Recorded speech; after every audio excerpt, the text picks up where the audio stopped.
Selamat pagi. Assalamualaikum warahmatullahi wabarakatuh. Bertemu kembali dengan Ibu dalam mata kuliah Sistem Manajemen Mutu. Topik kali ini adalah analisis SWOT pada pelayanan kesehatan. Apakah analisis SWOT? Analisis SWOT adalah merupakan salah satu metode untuk menggambarkan kondisi dan mengevaluasi suatu masalah yang berdasarkan faktor internal dan faktor eksternal, yaitu strengths, weakness, opportunities, dan threat. Metode ini paling sering digunakan dalam metode evaluasi bisnis untuk mencari strategi yang akan dilakukan. Analisis SWOT hanya menggambarkan situasi yang terjadi, bukan sebagai pemecah masalah.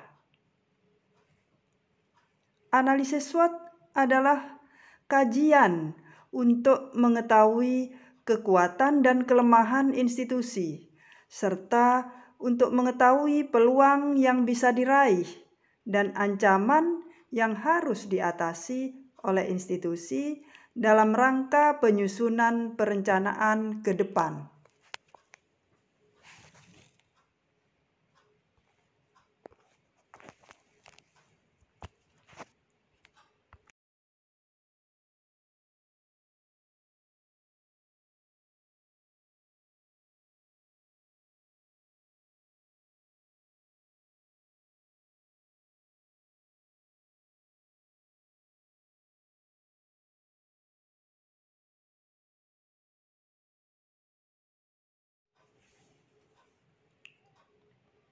Berikutnya, manfaat analisis SWOT dalam mutu pelayanan kesehatan.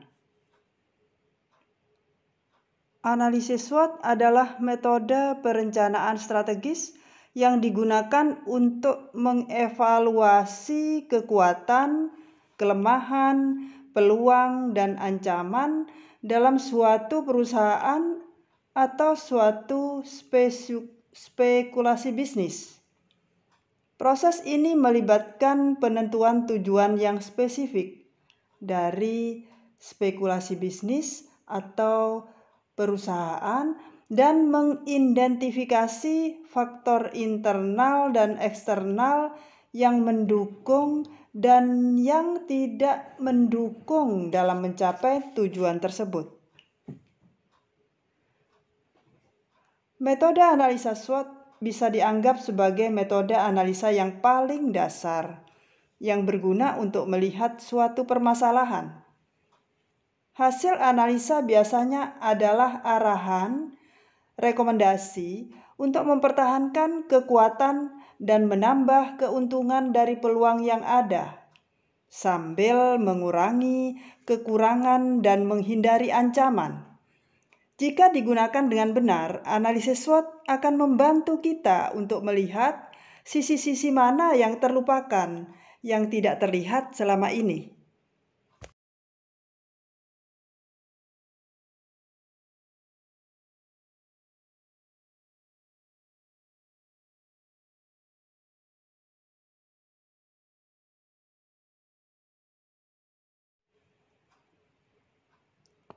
Slide berikutnya adalah unsur-unsur analisis SWOT pada lingkungan internal atau dari dalam yang berupa kekuatan atau strength. Bagian kekuatan ini menjabarkan segala sesuatu yang menjadi kekuatan rumah sakit untuk dapat bersaing. Kekuatan tersebut dapat dijabarkan dengan membaginya menjadi beberapa kategori sebagai berikut. Kekuatan pada aspek pelayanan, yang pertama sudah tersedianya pelayanan kesehatan baik dari pelaksana pelayanan medis dan perawatan, yaitu rawat jalan, IGD, rawat inap, dan penunjang intensif. Juga tersedianya penunjang medik dan pelaksana kedokteran yang terdiri dari radiologi, laboratorium, dan yang kedua terjadi peningkatan kunjungan dari tahun ke tahun, baik dari pasien umum, BPJS, ataupun kunjungan rawat jalan dan rawat inap. Yang ketiga, kekuatan pada aspek pelayanan adalah tingkat kepercayaan terhadap rumah sakit, tidak hanya dalam kota saja namun juga datang dari luar kota. Kekuatan pada aspek SDM, yang pertama, pemimpin yang berkomitmen tinggi akan membawa perubahan baik pada rumah sakit tersebut atau pada pelayanan, jasa, dan perusahaan. Yang kedua, SDM baik medis ataupun non-medis ramah, sehingga pelayanan terhadap pasien meningkat. Yang ketiga, jumlah SDM sudah mencukupi, merupakan kekuatan yang baik untuk memaksimalkan pelayanan medik dan non-medik di rumah sakit. Kekuatan pada aspek keuangan di sini mendapat sumber dana dari pemerintah, otonomi khusus dari daerah tersebut yang ada rumah sakit, yang ada pelayanan kesehatan. Yang berikutnya mendapat sumber dari pelayanan rumah sakit, baik dari pasien umum, kerjasama, dan penerimaan lain-lain yang diperbolehkan. Kekuatan pada aspek sarana dan prasarana, yang pertama sebagai rumah sakit kelas C atau kelas A, kelas B, itu sudah cukup memiliki sarana dan prasarana yang memadai. Yang kedua, menjadi rujukan dari daerah lain yang disebabkan sarana dan prasarananya yang lebih lengkap. Yang ketiga, masih membutuhkan sarana dan prasarana lainnya untuk menunjang pelayanan, dan hal ini sedang diupayakan mulai dari tahun 2019 dan seterusnya.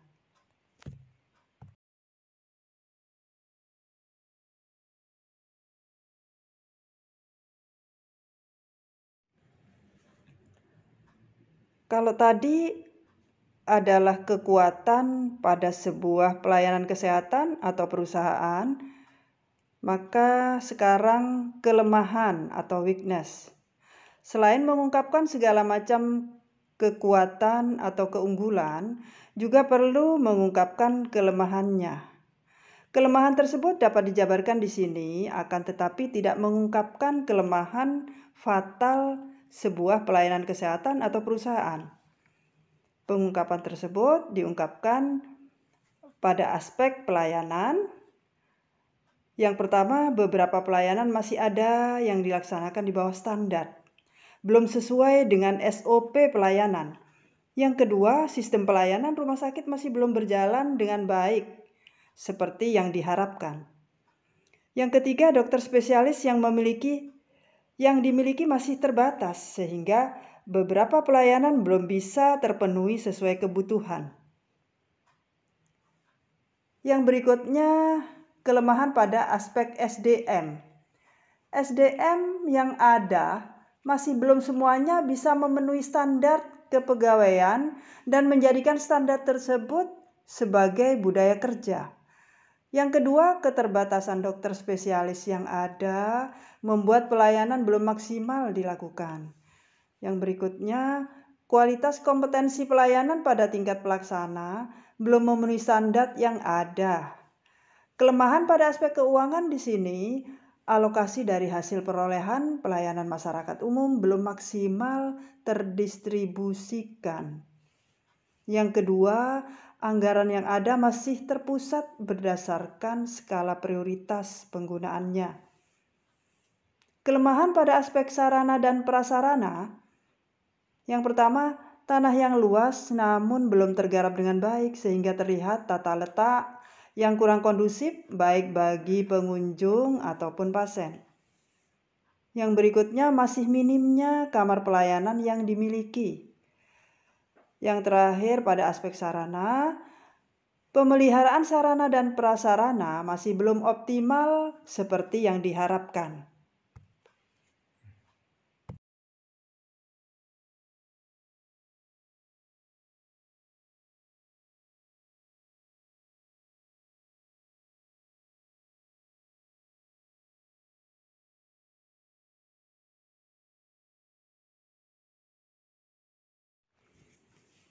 masih pada unsur-unsur analisis SWOT.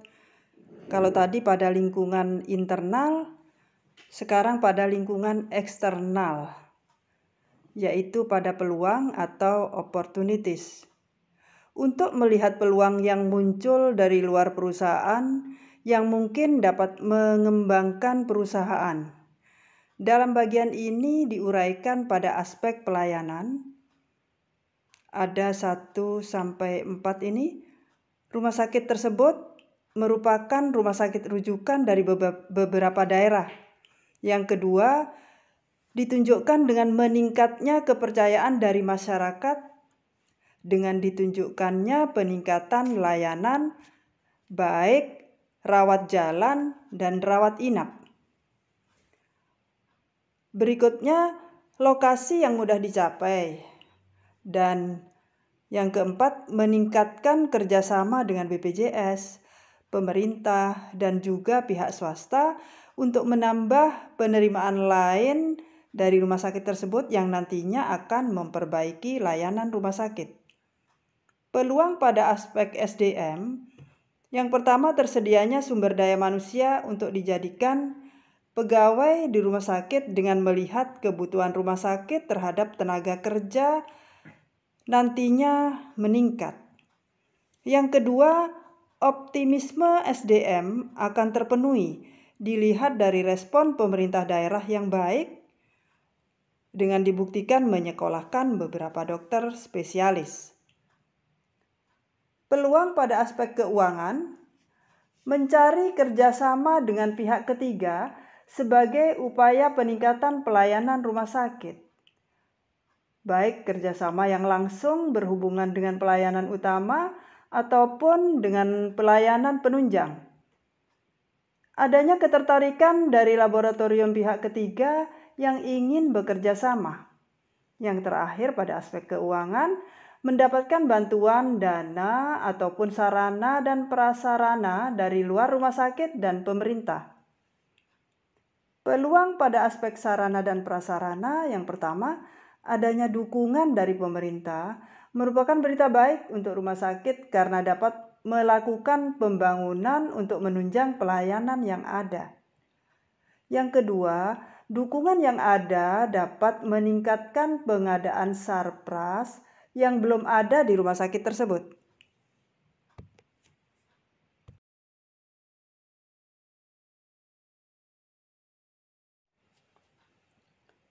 Masih pada lingkungan eksternal, yaitu kalau tadi peluang, sekarang ancaman atau threat. Bagian ini menjabarkan mengenai ancaman-ancaman yang ada dari luar rumah sakit atau perusahaan tersebut. Ancaman tersebut perlu dianalisis dan diungkapkan untuk mencegah gangguan kegiatan operasional rumah sakit atau perusahaan. Ada beberapa aspek pada ancaman, bisa dikategorikan beberapa aspek, yaitu aspek pelayanan. Yang pertama, meningkatkan keinginan masyarakat untuk pelayanan yang cepat dan puas. Yang kedua, masyarakat semakin kritis terhadap perubahan pelayanan yang ada yang menginginkan adanya pembenahan setiap waktu. Kategori pada aspek SDM, yang pertama adanya pembatasan jumlah pegawai melalui jalur PNS. Yang kedua adanya pembatasan untuk tenaga dokter yang praktek di 3 tempat kerja praktek sekaligus. Pada aspek keuangan di sini ada 2 juga ancamannya bagi rumah sakit dan perusahaan. Adanya penurunan dari tahun ke tahun untuk dana otonomi khusus atau bantuan dari pemerintah, tergantung kebijakan. Yang kedua akan adanya biaya yang meningkat seiring dengan penambahan pegawai di tahun yang akan datang. Pada aspek sarana dan prasarana, ancamannya adalah Yang pertama, adanya standar kelengkapan untuk memenuhi syarat akreditasi rumah sakit. Ini adalah ancaman. Yang kedua, akses menuju rumah sakit tersebut bagi masyarakat yang ada di luar lingkungan rumah sakit masih jauh untuk ditempuh, sehingga masyarakat akan memilih rumah sakit yang terdekat dan pelayanannya bagus, sarana prasarananya lengkap.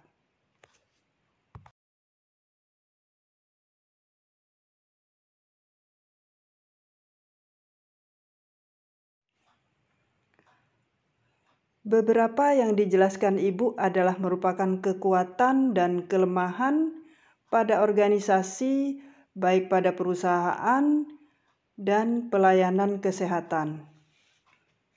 Kekuatan apa yang dimiliki oleh perusahaan atau pelayanan kesehatan, dan di mana kelemahan organisasi tersebut, dan bagaimana memanfaatkan peluang yang ada dengan menghindari ancaman.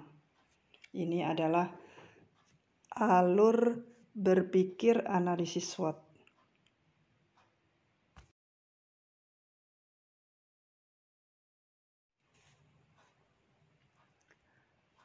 Slide berikutnya adalah contoh pembuatan analisis SWOT. Bisa kalian lihat ya. Ada berapa kotak ini ya. Ini adalah analisis SWOT sebagai alat perumusan strategi yang digunakan untuk membandingkan faktor eksternal dan faktor internal, di mana faktor eksternal terdiri dari peluang dan ancaman, sedangkan faktor internal terdiri dari kekuatan dan kelemahan. Dilihat di gambarnya, di sini berdasarkan matriks SWOT, Ibu jelaskan ya. Maka langkah strategi, ada strategi SO, yaitu kekuatan dan opportunity. Ini dibuat berdasarkan jalan pikiran perusahaan dan atau pelayanan kesehatan, yaitu dengan memanfaatkan seluruh kekuatan untuk meraih dan memanfaatkan peluang yang sebesar-besarnya. Itu namanya strategi SO, menggunakan kekuatan internal perusahaan atau pelayanan kesehatan untuk memanfaatkan peluang eksternal. Ya, penjelasan dari strategi SO. Nah, sekarang strategi ST. Ini menggunakan kekuatan yang dimiliki perusahaan untuk mengatasi ancaman. Strategi ST menggunakan kekuatan internal perusahaan untuk menghindari atau mengurangi dampak ancaman eksternal. Ini adalah dasar pemikiran ya, semuanya ini ada 4 ini. Strategi WO, Weakness Opportunity, ini diterapkan berdasarkan pemanfaatan peluang yang ada dengan cara meminimalkan kelemahan yang ada. Atau strategi WO ini bertujuan untuk memperbaiki kelemahan internal dengan memanfaatkan peluang eksternal. Yang berikutnya adalah strategi WT, yang terakhir itu, keempat yang paling pinggir. Ini dibuat didasarkan pada kegiatan di mana perusahaan berusaha meminimalkan kelemahan serta menghindari ancaman.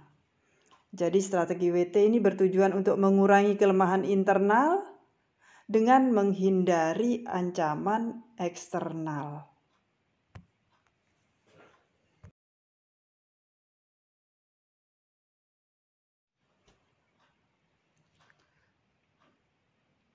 Slide berikutnya adalah contoh implementasi analisis SWOT.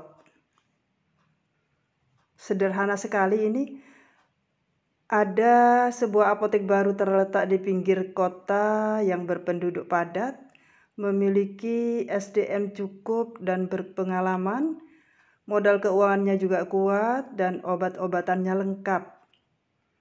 Banyak dokter praktek di kota, dan banyak pasien rawat jalan.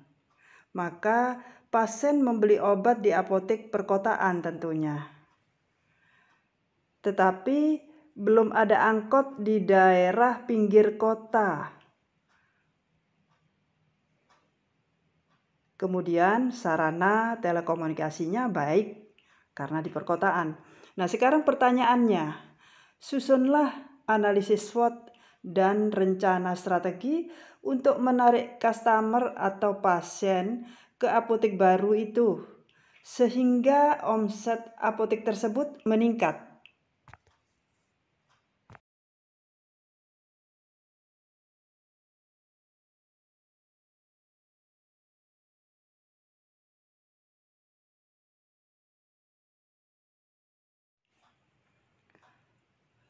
Beberapa yang dijelaskan Ibu adalah merupakan kekuatan dan kelemahan pada organisasi, baik pada perusahaan dan pelayanan kesehatan. Kekuatan apa yang dimiliki oleh perusahaan atau pelayanan kesehatan, dan di mana kelemahan organisasi tersebut, dan bagaimana memanfaatkan peluang yang ada dengan menghindari ancaman. Ini adalah alur berpikir analisis SWOT.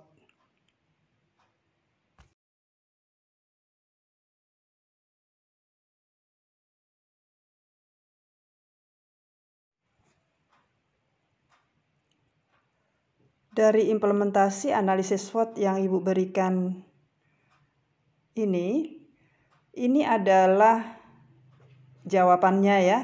Jadi ada implementasinya dan bagaimana menjawab yang sesuai metrik analisis SWOT.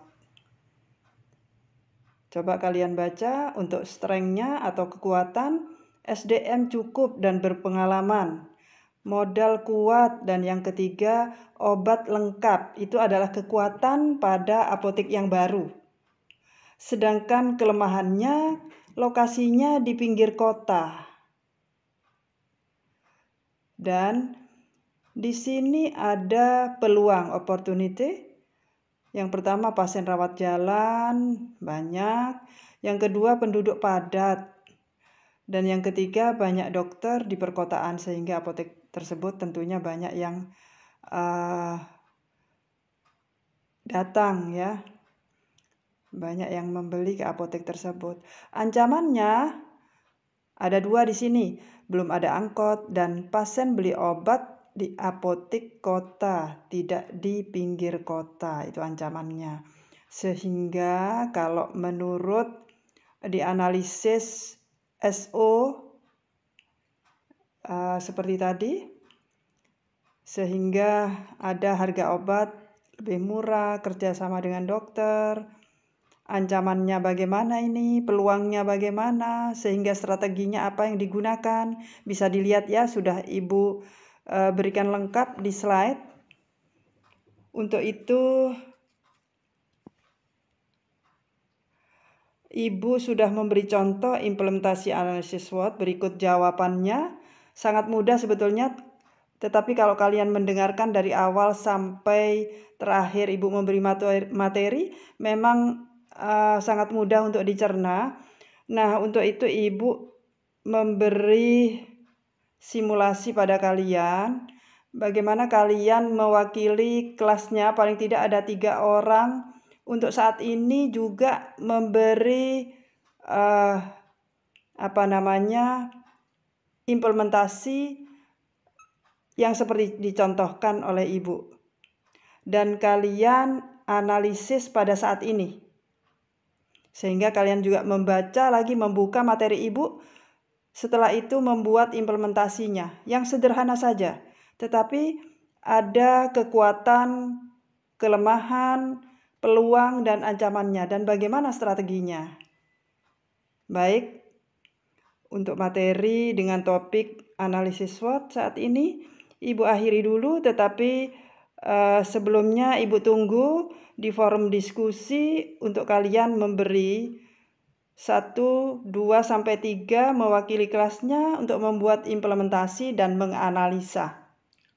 Terima kasih atas partisipasi kalian semua. Tetap semangat dengan semua mata kuliah pada semester ini. Ikuti sesuai dengan kalian pada saat memprogram pada KRS. Ibu doakan kalian sehat semua, tetap aktif, dan Ibu kembali minta doa pada kalian agar Ibu sehat selalu. Terima kasih. Wassalamualaikum warahmatullahi wabarakatuh.